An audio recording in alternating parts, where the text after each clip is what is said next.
All right, hi everyone, and welcome to the Melbourne AWS User Group Meetup number 141. We'd like to start off by acknowledging the traditional custodians of the land on which we meet today, and we pay our respects to their elders past and present. We extend that respect to Aboriginal and Torres Strait Islander peoples here today or watching on the live stream.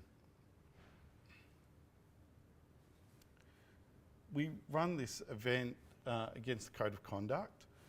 The medium version is there up on the screen. There is a full version on the website there. You can go there, read all the details. On the website also, if you feel that there's something that's not quite right, you can approach either myself or Rob, or on the website there's also a form that you can fill out and remain anonymous if you wish to. So, as we said, the medium version is there. Basically, be good to each other, and especially, respect our speakers. They're here to give you some information, and it's not always an easy gig. So, just please respect everyone and have a good time. All right, you can find us at various places on the internet as well as in person right here. There's the website, melb.awsug.org.au. We have LinkedIn, we're on Mastodon, and we stream on YouTube. So you can go back there and have a look at any of the previous events which we've run. You will notice we are not on the X-Twitter. All right, the order for the night, we have the introductions, which I'm doing right now. Then we have a What's New section to talk about things that have come up with AWS in the last month. Then we've got two talks coming up. So the first one by Sonalika on modernising legacy applications with AWS services, and followed by Trent with AWS cost reduction strategies at an online retailer. And then we finish off with a marketplace section. We sort of do a who's hiring, more so than who's looking for work, because if your boss happens to be watching the live stream or sitting next to you, there may be some questions asked. So if you are hiring, then that's the time to put your hand up and people can come and speak to you later. And then obviously we close at around about 8 o'clock.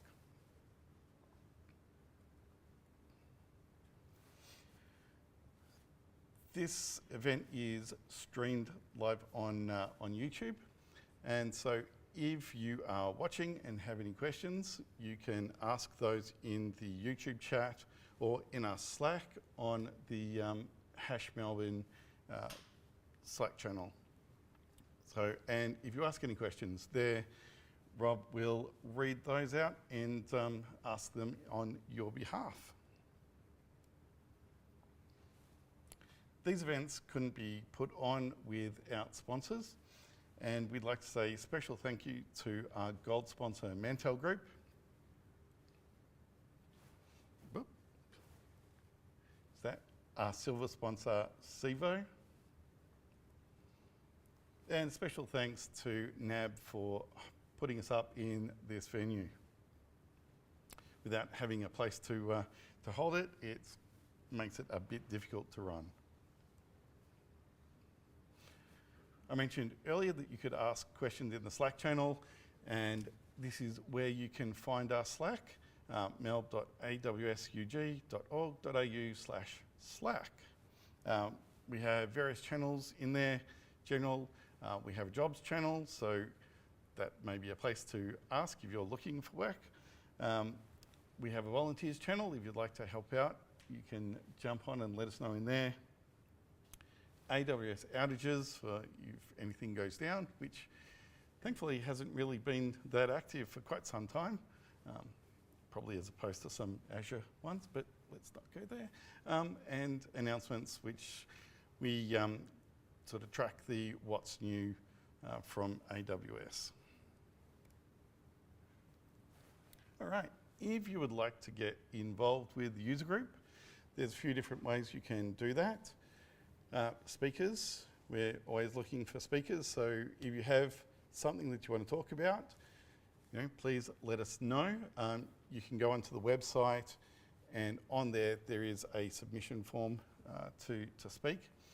And it's a pretty friendly place to talk if you've never spoken before. So come up. We can have anything from level 100 to level 400, even lightning talks if you've just got something short that you think might be interesting.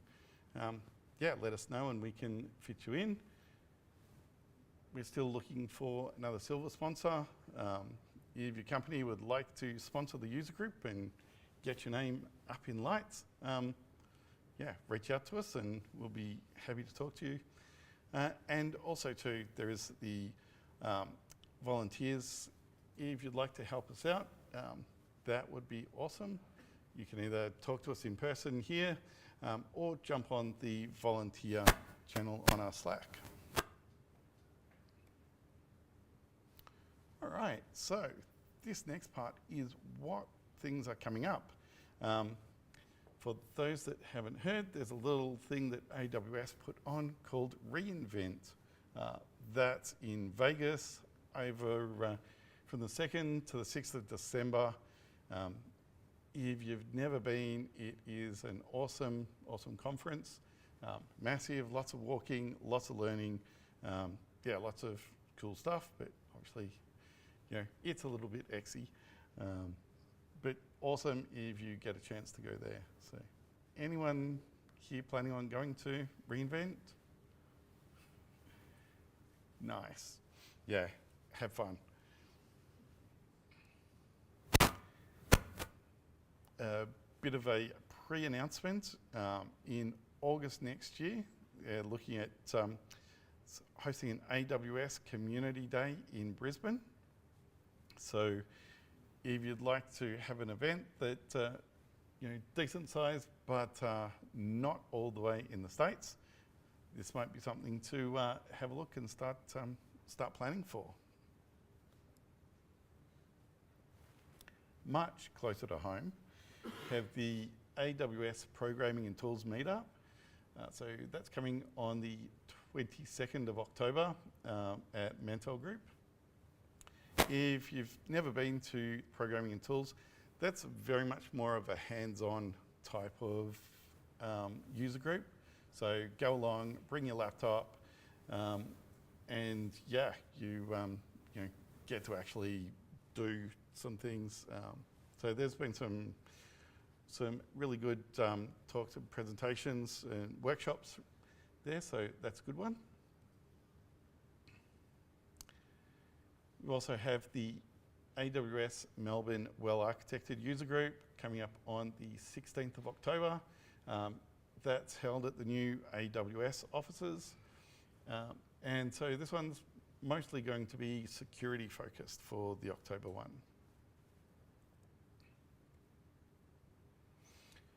All right, and the next part is the What's New section. Usually this is the time when the presenter switches with one of the other committee members, but we've got one at the Ambassador Summit in Seattle and the other one's not feeling well, so I'm here to do this one as well.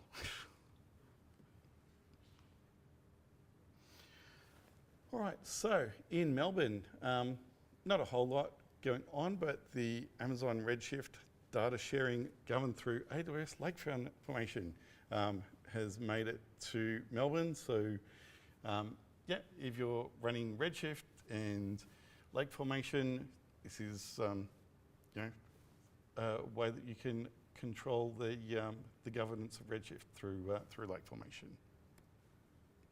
A couple of things come into Sydney this month. So Aurora support for R7G based instances. So you know, I'd say with the AWS managed services, this is one where going for Gravitron is probably always going to be a good solution, much cheaper than going for your other instance types. And being a managed service, it really should work. You know, you don't have to sort of try and test if Gravitron will support the application that you're running. Also got the new R6IN and IDN instances. So if you're doing stuff that needs a lot more network throughput, you can have a look at those instance types. And Amazon Q is available in QuickSight in the Sydney region.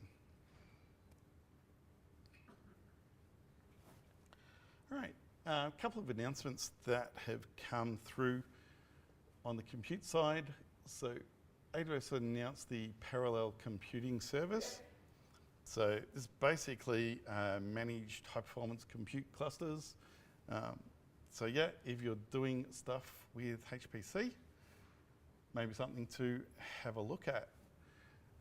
Also too, some new EC2 instances, X8G, so extreme memory Gravitron-based instances. All right, machine learning. A whole bunch of stuff there. So I won't go through them all. It's basically just a whole lot of new things coming out for Bedrock related. But a couple of things, the Bedrock knowledge bases support cross-region inference. So now if you're utilizing RAG, you can get higher throughput by dynamically routing traffic across regions. So obviously that means you need to have multi-regions enabled, but yeah, and then just sort of a bunch of other improvements and new stuff that have come out. Probably the other interesting item there is the content credentials for Amazon Titan image generator. Basically tagging the image to say that it was created with AI.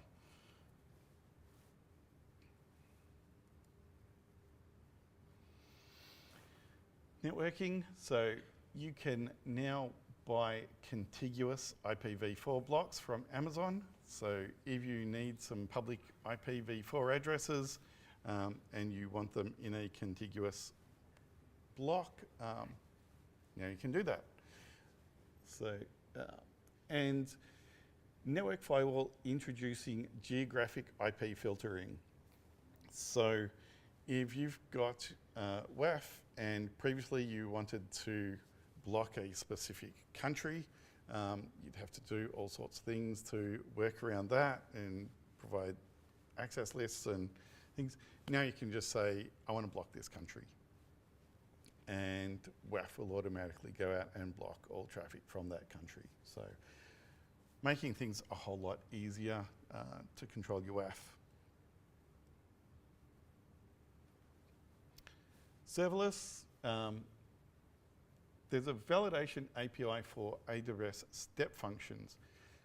Basically, it's a code checker for your step functions, making sure you have your syntax correct when you write up your step functions in code. And Lambda supporting tagging of event source mappings and code signing config resources. So being able to tag more things and then you can do stuff with those tags. Storage, more throughput, bigger file sizes for transfer of family if you're doing your managed SFTP. Dev and Ops. So Amazon DynamoDB announcing support for attribute-based access control. So now you can put in controls that around sort of tag-based things. So, you know, only allow people with these tags, etc. That's currently in preview, so not GA yet, but yeah, that's could be interesting for a few people. And then yeah, sort of a bunch of other things coming out with Dev and Ops. So yeah, cost management, purchase recommendations for your DDB reserved capacity. CoBuild supports GitLab runners now, so that's nice. So you can, with your GitLab CI/CD, you can talk to CoBuild. CloudFormation GetSync for anyone that actually uses it, which I don't think there's probably very many. It now supports pull request workflows to review your stack changes. So you can see your change sets in your pull request info. Yeah, I'm not sure how many people use CloudFormation GetSync, but it's there. And other stuff. Really. Yeah, so if you have a lot of accounts, Control Tower OUs can now contain up to 1,000 accounts in each OU. There's the GA for the Swift SDK, and Amazon SES now offers automated complaint rate recommendations. So if you're doing a lot of stuff with SES, this will help you sort of give recommendations either just before you hit sort of a complaint threshold, or if you've hit it, it will give you suggestions on how to remediate. So that is the what's new for this month, and we will get ready for our first speaker, Sonalika.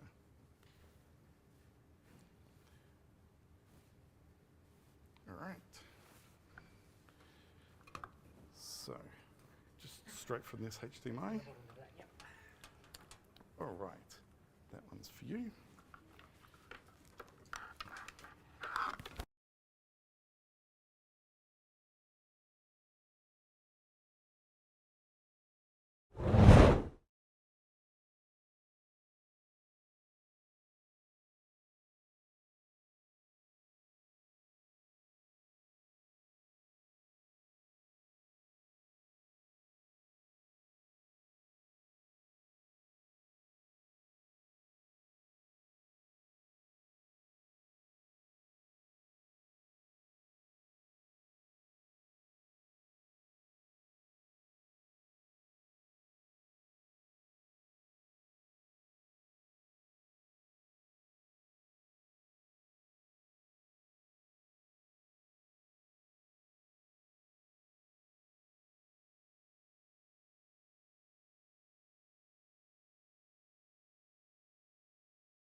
Sure.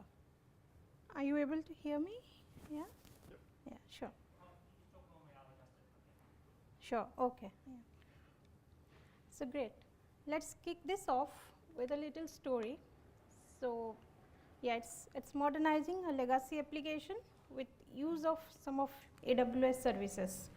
We'll see how we do that. Funny enough, I recently got a message from someone at Udemy about evolving their learning platform with AI. That sparked an idea.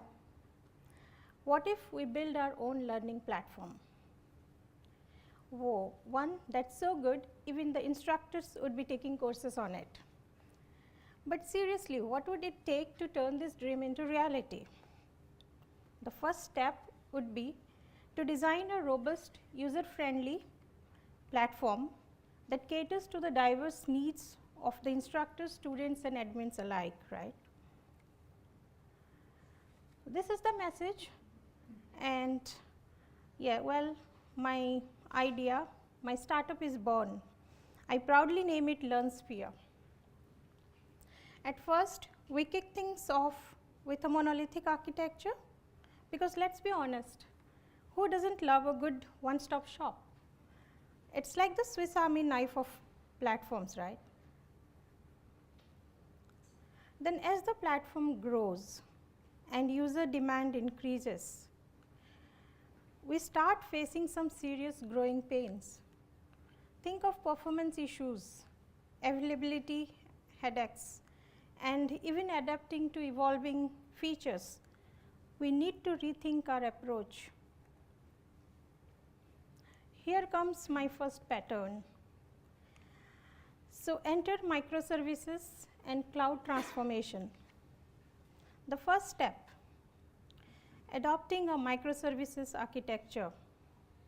This approach lets each service scale and evolve independently, boosting agility and enabling rapid feature updates.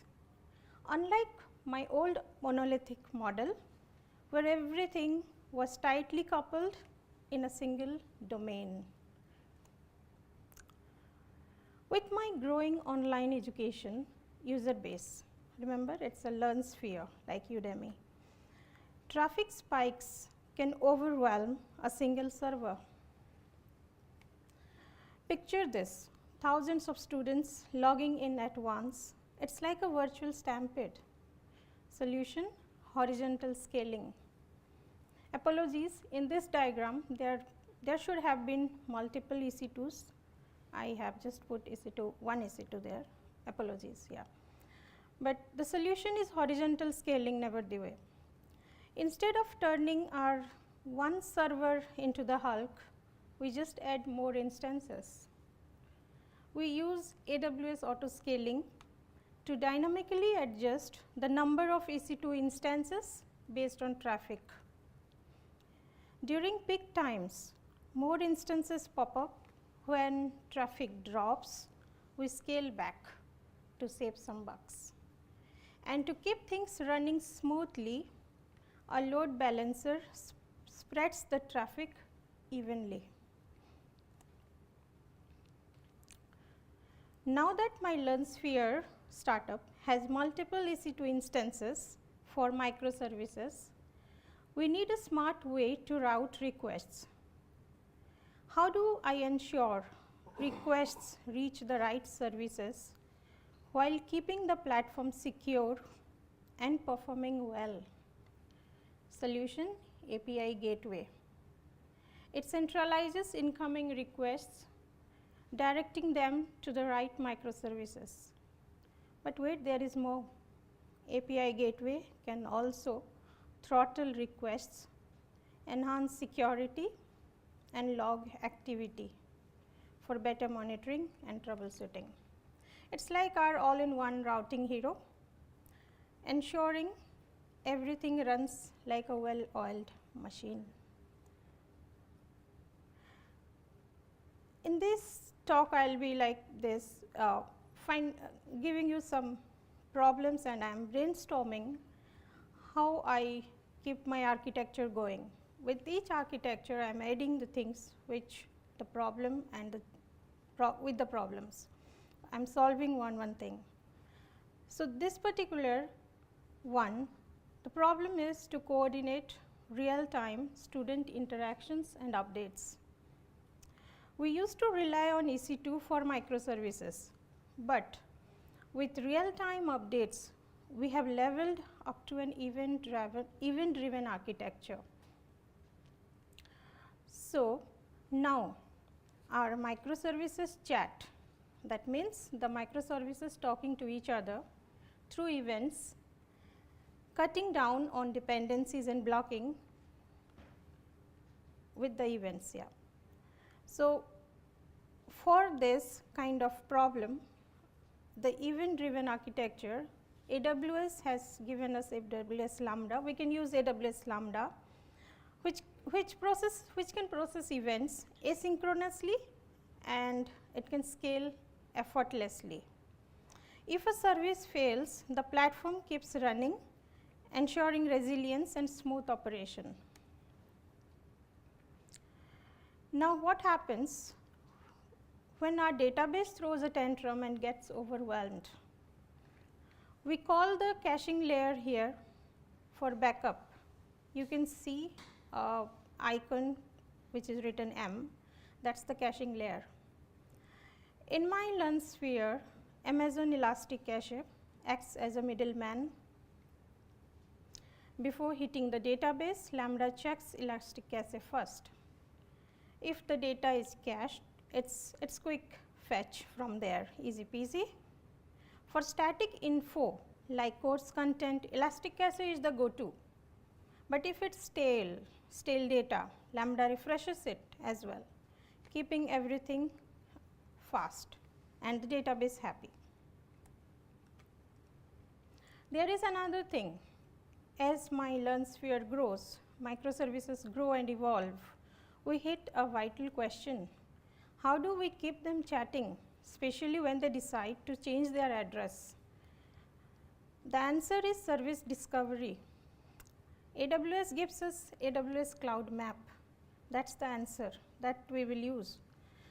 With this, services can register themselves in a service registry, sharing their location and health status. This allows other services to dynamically discover and communicate with them. Here is how it works. First, dynamic service registration. Services will automatically register with the AWS Cloud Map. Second, dynamic service lookup will happen, in which the other services will use this registry to find and connect, like we do in a GPS, right, with registered services. So this solves our problem of dynamic communication. There is another thing now. When service failures hit, how do we stop one microservice in learn sphere from crashing the whole system? Here enters the circuit breaker pattern. This clever pattern, what it does, it prevents cascading failures. This design prevents cascading failures. So how it works? If a service trips, the circuit breaker opens, blocking requests, which is good. And then if it is closed, then it proceeds to call the other service. So think like this. I have to enroll a student in my app. If the circuit is open, no call to the filling service. If the circuit is closed, then proceed with the API call to enroll the student. That is how the circuit breaker pattern works. And with AWS, we can also use, we can do this by AWS Lambda, and DynamoDB can be used for storing the circuit state, and also Event Bridge for periodic updates. So this whole system together will ensure that our system stays resilient and responsive. There is yet another thing. When our users are scattered across different geographies, which in most cases it is, delivering content quickly and reliably can feel us like a juggling act, especially when we don't want to overwhelm our origin server. So let's talk about CDNs, because CDN is the answer here. What is CDN? CDN, Content Delivery Network. It's a smart system of distributed servers that brings web content right to the users based on where they are located. For us in learn sphere, we will use Amazon CloudFront. It's like having a team of local delivery drivers who cache and serve content from edge locations close to your users, close to our users, meaning they get what they need faster and with less waiting. We solved this problem. Yet another thing, together, mostly we have to use a couple of services together to solve a problem. So in this one, again, Amazon Route 53 will need to be work. to intelligently route the user requests to the edge server, to the nearest CloudFront edge server. Next thing we have to decide, there are few more things actually. So, there is we need to think about deployment strategies. In a global app, sticking to one location is like throwing a party in a tiny room. Everyone gets crammed and grumpy. The solution is multi-site deployment pattern. Of course, this is not the one solution, but it's one of the solutions. So, we use Amazon Route 53 again to direct the users to the nearest server. We use AWS Global Accelerator in this kind of pattern. What is Global Accelerator? It's a networking service. It routes traffic through AWS Global Network Infrastructure. Also, it's very important, we deploy the applications in multiple AWS regions and AZs, availability zones, to ensure high availability. This is a growing problem. As apps grow, a single database can get overloaded, slowing down everything. The answer can be database sharding pattern. We split the big database into smaller chunks, which we call shards. That's our sharding pattern. To spread the load, keep things fast. Each shard handles part of the data, meaning less stress on any one database. Requests are spread across shards, so no single one gets bogged down. Coming to our AWS services thought, we will use RDS or Aurora for read replicas. They have a capacity, they have a good advantage for read replicas. DynamoDB for auto sharding. DynamoDB has a inbuilt capability, and Elastic Cache for caching data to boost speed. That's the pattern, database sharding. Now, another deployment strategy which we call collocate pattern. Sorry, it's not, it can be a deployment strategy as well.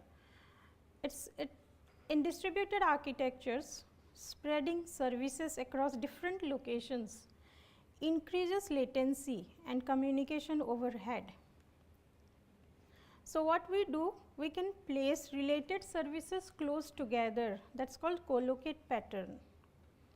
We deploy multiple service instances in the same environment, like on the same server or same AZ.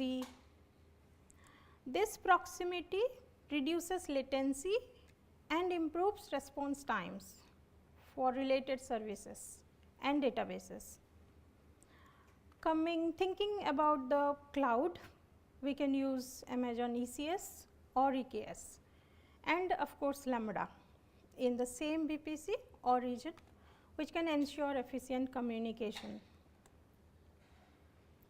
This is another important thing we need to think about access control to keep the bad guys away, access control secure. So, to simplify access control using the valet key pattern, what it does. So, the pattern is called valet key, but it has couple of services again together which we will use, like AWS IAM for granting permissions, Cognito for authentication, handling, and some other things as well, but mainly authentication, Lambda for verifying the roles and generating valet keys, API gateway to secure the APIs for the key holders. Secrets of API gateway has lot other advantages as well, which we spoke in the previous slide. Secrets manager, AWS Secrets Manager, it will safeguard the sensitive information, and then Cloud Trail to log API calls. So, this pattern is together called, together can be used, will be used for access control. Yet another thing, inefficient data handling, we need to think about it. because traditional systems, like I started with monolith, they often struggle with performance and scalability due to combined read and write operations. In this kind of situation, we apply CQRS, which we call command query responsibility segregation, along with event sourcing. So, that is what we do in this kind of pattern, and it's, yeah, I have used it in many projects in my last companies. Yeah. In distributed systems, trying to keep immediate consistency across all nodes can create performance and latency challenges, particularly during updates. So, this is yet very important concept, eventual consistency model, which means data may not be consistent right away, but it will become consistent over time. AWS helps support this model with key services like DynamoDB, one of them, which provides eventual reads. So, you might not see updates immediately. Then there is S3, where updates may take a bit to show up. SQS, messages are delivered at least once, we can ensure that. And Auroras, read replicas, can introduce some lag, but this actually simplifies building high performance and distributed systems. Together, we discussed all these patterns. This is a high level architecture we arrived at. So, together these patterns enable scalable and resilient microservices, right. Well, let me summarize it once. It's like for scalability and flexibility, I used microservices. I started with horizontal scaling, database sharding, co-location deployment strategy. For performance optimization, I used caching layer, CloudFront, and S3. S3 and Lambda I have used many places, it will be used like that. For reliability and resilience, I use circuit breaker pattern, multi-site deployment strategy. For deployment and management, again the API gateway, key vault, cloud map. And for data and consistency, I used CQRS pattern, eventual consistency, and event driven architecture. I tried to build the architecture thinking of the patterns. We are not just building a platform here, right? We are building the future of education with my new startup. So, let us continue learning from Udemy, because it all started with a message from them.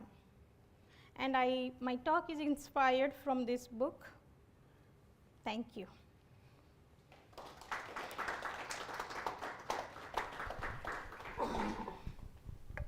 All right, thank you so much for your talk. Do we have any questions?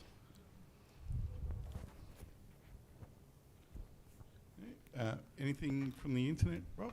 Not at this stage, no. All right, thank you so much for your talk. And next up, we'll have Trent.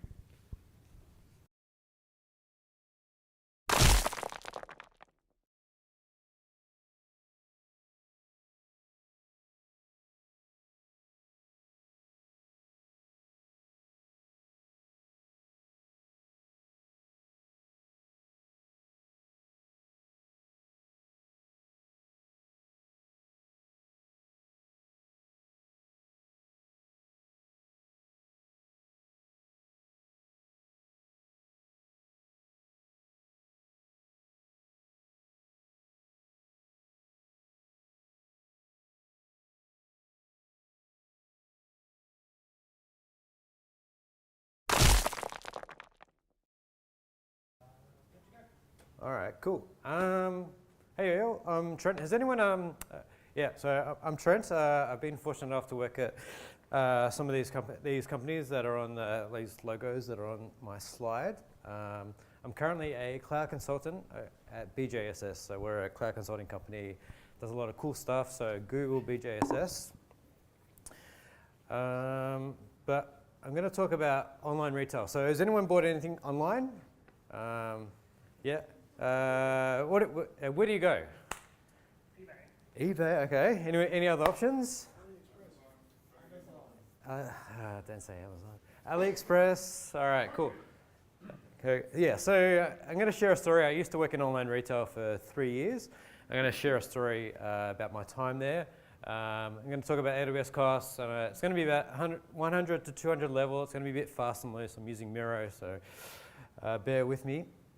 So I joined this company a while ago. It's a pretty cool company. They've got a couple of business models. So they've got one business model is called the in-stock business model. And that is where there's a team of people that go and source stock from wholesalers. They acquire the stock. That stock gets shipped to warehouses, and then it gets listed on the website. And then you buy that stock from the website. The company will then package it up and then ship it out via Australia Post, and it's good. So that's the in-stock business. The second business model is what was known as the marketplace business model, and that is when you where this website was listing Apple iPhones or Dyson vacuum cleaners. The company wasn't owning the delivery of those devices. They were just sell onward. They were clipping the ticket on the transaction, and then Apple and Dyson were doing all that last mile. So there's pros and cons of each one of those business models. The in-stock business model is generally more profitable, much more profit, much bigger margin, but there's a risk on buying the wrong stock at the wrong price. Whereas marketplace, it's generally money for jam, but you can onboard a marketplace vendor that's nefarious. So if they don't ship out the product to the customer, you get the NPS hit. And so that was pretty cool, two business models. There were then two emerging business models for this company. One was known as 3PL or fulfilled by. So Amazon.com have this business model called fulfilled by Amazon. So you ship your wholesale stuff to Amazon warehouses, and Amazon will do the last mile delivery. So third-party logistics. So the company was trying to do that. And then the second emerging business model is effectively personalizing the homepage. So Amazon.com, they make a lot of money through personalization. So it's money for jam. But there's pros and cons in each one of those business models. It generally takes a long time to onboard and grow the 3PL business model, which is, so it's a big investment. So I joined this company a while ago, and the high-level architecture was, there was a marketplace website, there was a back-end system that did order management, and there was a marketplace vendor plugin, and then there was a lot of stuff that powered the logistics in the warehouses, and there was robots. So the code base had grown over 15, 20 years. It was a LAMP stack, PHP, two monoliths, a back-end monolith, a front-end monolith, and there was a lot of crons that synced the data between the two systems. There was about 180 crons. I think we knew what 20 of those crons did, but we needed all 180 crons. So I joined, and there was a prod account called Absinthe, a non-production account called RBT, or Random Breath Testing, as an alcohol theme. The prod account was the master builder account. It had CloudTrail, no real security. But looking at the application, it was baked AMIs, and then there was a kube cluster for some microservices. But the non-production account was just fully kube, meaning there was no environmental consistency. So there was a lot of cloud security risk with the way that the accounts were set up. But there was a lot of change failure rate whenever things were changed within the environment because of the lack of environmental consistency. This was an example of the path to prod pipeline for one of the monoliths, testing code, packaging it up as a zip file to bake in AMI, or to package it up as a Docker container. And then it was, perform a Flux CD to non-production, and then some manual tests, and then there was baking an AMI, launching an AMI, and then there was the last step, which was pray, because things may work. But they're transacting a lot of money out of this marketplace website. So this was back when Dan Andrews was doing daily press conferences. We're all lockdowns, baking breads. Remember those fun times? Well, there was no brick and mortar retail. So this marketplace website Sales were booming. It was great. It was a great time. We loved Dan Andrews. So we're like, oh crap, we need to scale the business. So some of the management team looked at the business models and thought, okay, maybe let's just scale the in-stock business. And by that, let's get into different product categories like beauty or shoes or electronics. Oh crap, we need a place to store all this stock. Okay, let's build some more warehouses to store all this stock. So we grew the business, the in-stock business. But we did also some good stuff. So from my side of things, all right, let's fix our AWS setup. Let's get some environmental consistency. So we eventually completed a kube migration that had been 5 years in the process, in the running. So we had some environmental consistency, fixed some path to prod.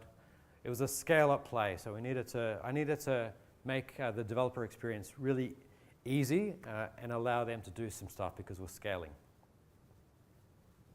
We made a few mistakes along the way, and one of them was around how we were doing cron jobs. So in cron, simply when you run a lot of processes in a Linux machine, you share memory.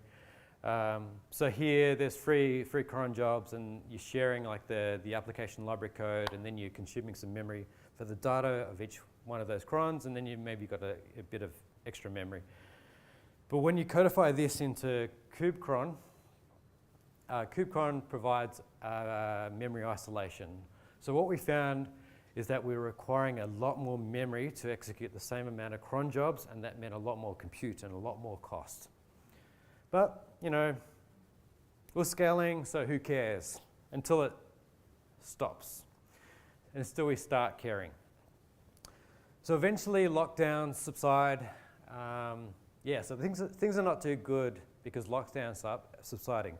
The main reason for that is you've got all these brick and mortar businesses that have opened up that have all got this surplus stock. They're like, all right, let's discount this stock so I can start shipping this stock out. So that becomes a bit of a challenge for online retail, being able to compete with that. Not good. Most of their tech spend is transacted in US dollars. So I remember in my first year, the exchange rate's been an absolute mess. So in my first year, had a budget. At the end of the year, I found 10% of money because of the exchange rate. But then reforecasted for the next year, and then realized I lost 10% of budget, and I needed to hit budget. So I had to find 10% somewhere. That's not good. Australia Post. Australia Post owned the last mile delivery for Australia, except for maybe Melbourne and Sydney. So if you want to ship something to someone, you're going by post. So what do you do when Australia Post comes to you and says, all right, we're going to jack up your prices by 20%? Do you pass that price on to your customers, or do you try and wear that cost? Things are starting to look a little bit dicey. Interest rates. When the interest rates rise, the likelihood of someone spending out of using their discretionary spend decreases. Also, if your business is leveraged out of debt, then servicing that debt becomes a little bit harder. So things are now starting to look really challenging from a business standpoint.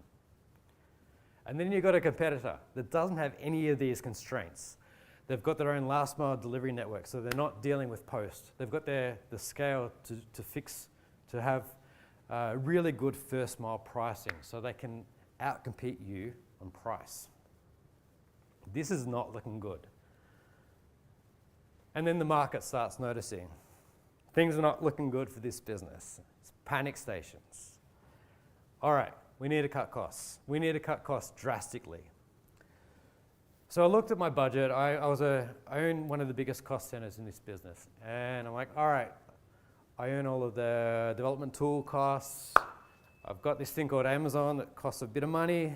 And then I've got my people costs, and my people are my most expensive item. But I like my people. So let's look at AWS. So pretty early on, I got some of the technical leaders into a room and drew up a 2x2 about what options we had to be able to reduce costs within AWS. And so this was basically what we had. Wanted to also overlay what was a one-way door and a two-way door. And by that, a one-way door are things we need to be rock solid that we can do this because there's no going back. So we looked at things like, let's re-platform onto a SaaS, and thought, oh, that's really like a one-way door, so we probably don't want to touch that. So we wanted to identify what was the biggest two-way door to start with. One lesson that we learnt at a future workplace was the idea of opportunity costs. It's really important when you're looking at a cost reduction program to know how much it costs someone to do work on a day basis. And then you also need to have a view of what's your payoff period, because you can quite easily come up with a long list of things that you can optimize for, but you've reached a point where just the effort in doing that work just is you're just not going to get the payoff. So what's also important is identifying all of the stuff you're not going to spend time on and calling that out. So identifying what your opportunity cost is something that's pretty critical. But we knew we needed to right size. We knew we were pretty wasteful in our coup. So Google has this book, the Google SRE book. It's a really good book for running stuff. In summary, they talk a lot about SLOs. So what are the metrics around knowing whether an application is working or not? Because how else can you know if a thing is working or not? So, what's the performance metrics? Is it working or not? So you need to identify for workloads what the acceptable criteria are and whether it's meeting that objective. The second thing is maybe you need some tools to be able to measure against those SLOs, or maybe you need some tools to augment your costs. So we looked at our tools landscape and thought, well, maybe we have a little bit of a gap around cost management tools.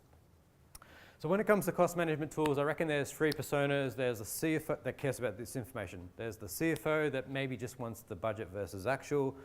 There's a cost center owner that cares about the budget versus actual by cost center, and maybe some metrics around utilization or some other lead indicators. And then there's the engineer, the person on the coal face that perhaps wants to know how much my workload is costing. So the engineer persona is one that's really interesting. We impose a lot of work on engineers to do stuff. And so maybe they use a tool like Datadog or New Relic or some observability tool. And so my view is that you probably don't want to impose another cost management tool, because that's just more cognitive load that we need to impose on developers. So you want to make their life really simple. You probably want to identify the tools that they're currently using and seeing how you can augment cost management into their tools. So for my workplace, we were using Grafana, Prometheus. The observability stack wasn't that great. So we thought, well, let's just bring in KubeCost, because what we have right now we can't really augment. So we started with KubeCost. It's pretty turnkey to be able to get some data. It gave us good data around application performance and then the cost view of that application. So after we had that data, we knew what we wanted to go after in terms of right sizing. So we got the data out of KubeCost and did a big program of work over 3 months to be able to right size our workloads. Later, we decided to get rid of Prometheus Grafana for Datadog APM. The reason for going down that path was we just wanted to give developers a tool that they wanted to use, because you build it, you run it, but if the developer doesn't have the tools to be able to run it, then that's a problem. So we went down the Datadog tool for application observability, and then re-platformed away from KubeCost into Datadog cost management. So then this gave developers a holistic view of my application and then the corresponding costs of that application. So that was really, really positive story. And so over 3 months, right size. So then we moved on to the next thing. And I really wanted to go all in on Spot. And so we thought, well, let's see what we can do and go all in on Spot. There's a concept of lead indicators and lag indicators in Agile. So a lead indicator is a metric that can predict an outcome, and a lagging indicator is the outcome. So in terms of cost management, a lagging indicator is your bill, is the monthly bill that you have to pay because you've already incurred the cost. Whereas there's lead indicators that you can focus on around costs. So here are some examples of some lead indicators when it comes to cost. So that could be the unit cost of storage. It could be my average CPU usage. It could be my apportionment of spot versus on-demand, or it could be my ratio of on-demand of production to non-production environment. So I thought, well, let's start tracking this lead indicator. And this was the apportionment of spot usage, reserved instance, or savings plan, and then on-demand. And then I set a target of we want to get this amount of spot spend, and we want to cover what we must with savings plan, and then minimize our on-demand spend. So I was religiously tracking this month on month with a target. And I was like, all right, what do we do? What can we do to meet that target? All of the compute, most of the compute was in K8s. So when I think about K8s, I think about K8s in two parts. There's the stuff that runs the K8s cluster, which is like Carpenter or CNI or Core DNS or cluster autoscaler, those types of things. And then there's the workloads. So if I look at, like, say, Carpenter, maybe different node groups for these type of things, or maybe using EKS Fargate for these type of things, and then let's focus on the workloads and try and make those workloads run on Spot. So with Spot, you've got Amazon. You can run stuff on Spot. It's pretty cheap, but Amazon can take that compute away from you. They give you 2 minutes, and you better stop your stuff, or better replace your stuff. So if your workloads can gracefully terminate in, say, 60 seconds, and or if you're running cron jobs that are idempotent, meaning you can rerun those cron jobs and not affect your data, then maybe it can work, and that was the situation we're in. So I thought, all right, well, I think we can probably try this out. So we explored it a little bit more. So Amazon EC2 has a concept of fleet requests. Fleet requests are basically you ask the fleet request API, I want these type of instances, and then AWS will come back and then service that instant request for you. And there's a lot of levers that you have when it comes to fleet requests. So you can say, all right, I want a C5 large, a C6 large, a C6A large. I want to just have the cheapest one come back of that lot. Or I want to diversify my instances, meaning I want all of these instances to come back. And I want maybe 50% be Spot, or 75% to be Spot, or at least two of these to be on demand. So you've got a lot of levers on a fleet request to the EC2 API. So we're using EKS CTL to be able to orchestrate our kube cluster. And node groups. And so looking at EKS CTL and a node group effectively within EKS CTL is a fleet request. So here, the spot price is an optional field. If you don't specify the spot price, you just get the cheapest thing that's there right now. This is saying I want to see a T3 small and a T3 medium, and of 50% being spot. So I thought, all right, why don't we use this knowledge, and let's just target our main node group to be 10% spot in month 1, and then look at our observability and see what occurs. And then month 2, crank that dial until we reached 100% spot. And that was our approach. Over time, we identified that there was a scenario where an instance would terminate, it wouldn't deregister from the load balancer for a minute. So 1% of traffic was returning at 500, but we didn't actually see real customer impact from that.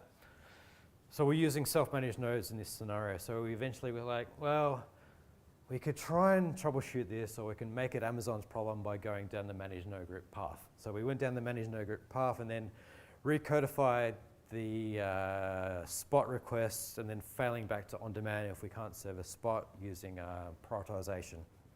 We weren't using Carpenter, we were just using cluster autoscaler. So this website, I left the website, left the company, early 2023. Black Friday is the biggest sales day for online retail. Black Friday 2023, they were running their entire website off Spot. So I think that was a fantastic success story for this company. So while we're figuring out and cracking the dial on Spot, we wanted to look at some other things, and that was ARM and ARM for managed services like RDS. So Amazon has some slides around moving to Graviton. Basically, it says if you're using RDS, just flick the switch. If you've got a scripted language, it should work, but just check it. If you've got a compiled language, just do a bit more due diligence. So our plan was, well, let's just wait until the RI purchase of our RDS instances, and I think we were RRing Elasticache. But once that time boundary subsided, let's just flick the switch onto ARM and then repurchase our RIs on the back of that to get the saving. It's pretty turnkey. We, however, decided against going down the ARM path for our compute in EKS for these two reasons, for these two graphs. The first image is the Spot interruption rate, and the second is the Spot price. So when we were looking at this over a year ago, the interruption rate for Graviton was quite high for the instances that we wanted, and the price wasn't as good compared to x86. That data now is no longer accurate. It's probably better for this business to re-platform onto ARM, and I think they're looking at doing that now. But at that point in time, it just didn't make sense. So the last thing we then looked at was data cleanup and S3 cleanup. The privacy, I think the privacy legislation is driving a lot of good stuff in this space. Here, it's really important to have data retention policies for the data that you capture from customers. I was working at a job ad board in Richmond. Here, trying to herd product managers into a room to agree on how long they want to keep CVs was like herding cats. But without that information, you can't codify data retention policies within AWS, and then you're probably wasting money. But at this online retailer, it was do or die. So getting people to agree on data retention policy for things like older product listings and product images for product listings that we haven't listed for over a year.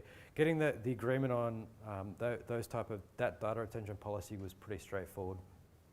So we then codified things to remove stuff from our auto management database and the static assets like the product image assets from S3, which then saved us a lot of money.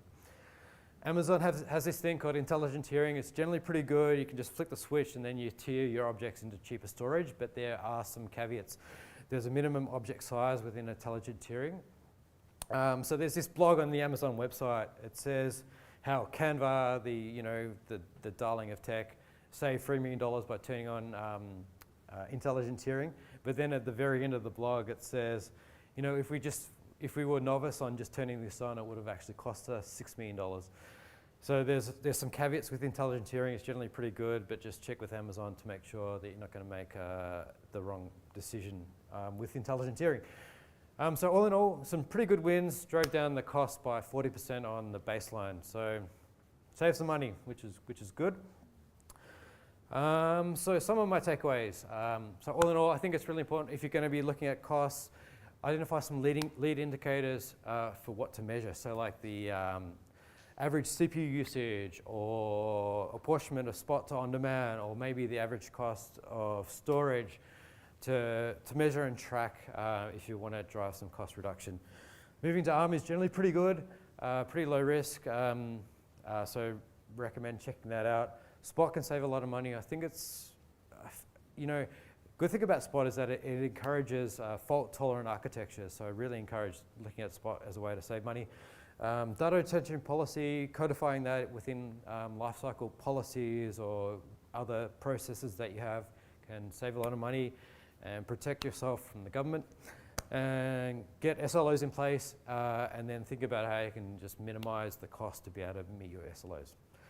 So that's it. Thank you very much. Thank you. Cool. All right, thanks, Trent. It was a very interesting talk. I think the first time we've had a Miro presentation there. So, do we have any questions for Trent? Yep. Oh, there we go. There's a mic at the back. Was there any particular type of load that you were running on those spot instances, or was it pretty much Everything. all of it? All of it. Yeah, it was. Yeah, it was all of it. Did the developers hate you? Which is yeah. Did the developers hate you for having to write all this fault-tolerant code? No, it was such an interesting workplace. So it was. We knew it was dire. We had to save costs. It was. Can you save $100,000 off cloud spend, or do you need 5 people? So it was, how can we save $100,000 in AWS? Yeah. So no, but equally we were we're a bank, and there was a lot of acceptance that we could fix things through our customer service path. So if you buy something and the order doesn't get fulfilled, you can call the customer up via customer service and say, hey, sorry, here's a credit, to make the customer happy. So we could accept that we could be quite aggressive in how we reduce costs, because we had that vehicle. So I don't know if that answers. Yeah. Hi. So I had a question regarding region. So what is the cost impact of using different AWS regions across? And if you had a scenario like that, how did you sort of dealt with it? Well, I guess it depends. So it depends on what you want to optimize for in general. So yeah, I think a lot of the US regions in general are cheaper, but then you need to figure out data transfer. If you're using just CloudFront, then maybe you don't wear that cost. You also need to think about. Sorry, I'm just jumping around. First off, there's I used to work at this job board, and there was a big discussion around multi-region, and so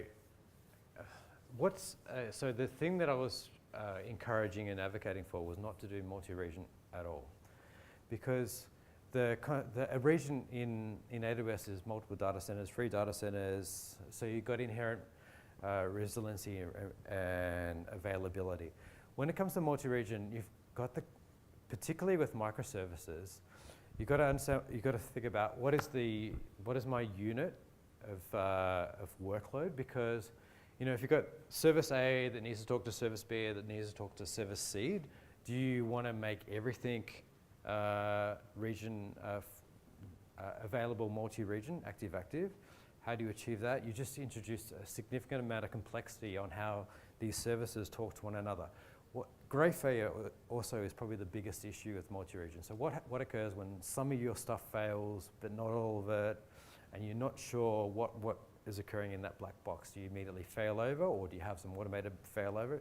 You just have a significant amount of complexity, and complexity means cost, but then you also need the people power to be able to manage and maintain this complexity. So the job ad board that I was working at, they were making a lot of money. They're not a bank. They don't have some of the constraints that you'd have within a bank, and they're seeking to reduce their costs. So why it didn't make sense for them, when you've got this inherent resilience within AWS, within a single region, to instead going multi-region. There's also the idea of when you use AWS backup, like shipping that data to another region. So a pilot-like scenario is reasonable for multi-region, but I would never do multi-region active-active.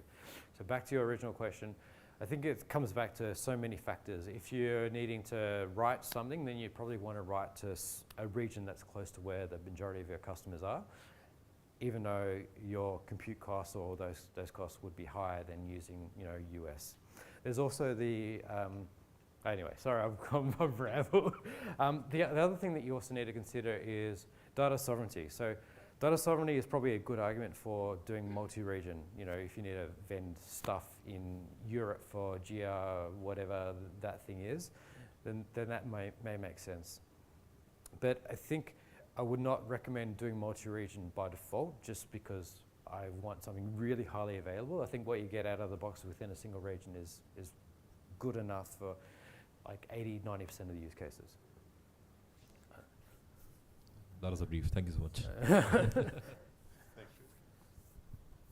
Do we have any other questions? Yep. Other side of the pylon.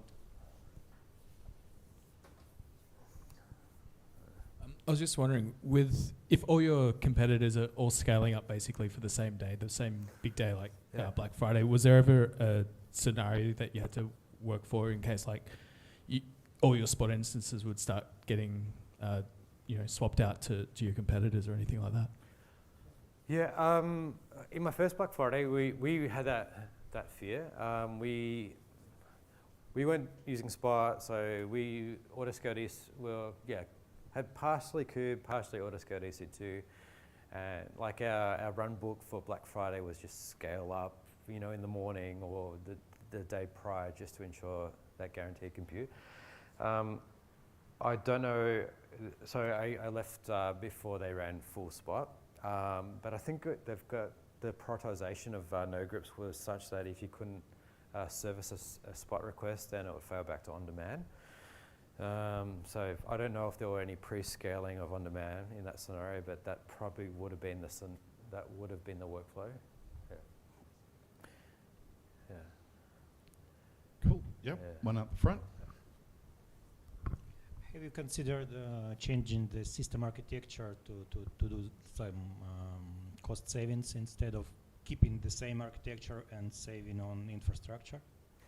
Yeah, so retail has 3% margin, and so this is something I used to work at RE Group, and they're just printing money, and it introduces a lot of interesting behavior in development teams because you can do a lot of cool stuff. You can re-platform and for that reason.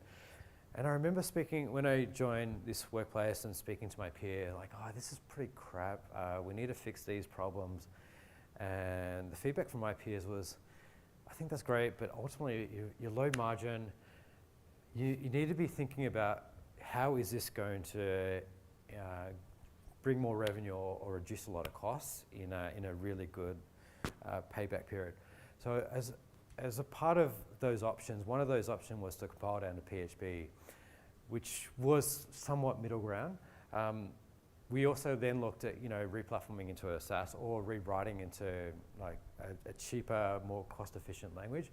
But it's a big cost outlay for getting the same product, so it just didn't make economic sense at that point in time. But so then the approach was, all right, well, we need to create some new microservices. Let's maybe do some stuff in TypeScript because we can get people that know TypeScript. We can run this more efficient. So it was a long tail migration, but nothing, to immediately get that cost saving through any type of rewrite or replatform. Cool. Thank you. Any other questions? Awesome. Thank you so much, Trent. Yeah, thanks. All right. Thank you.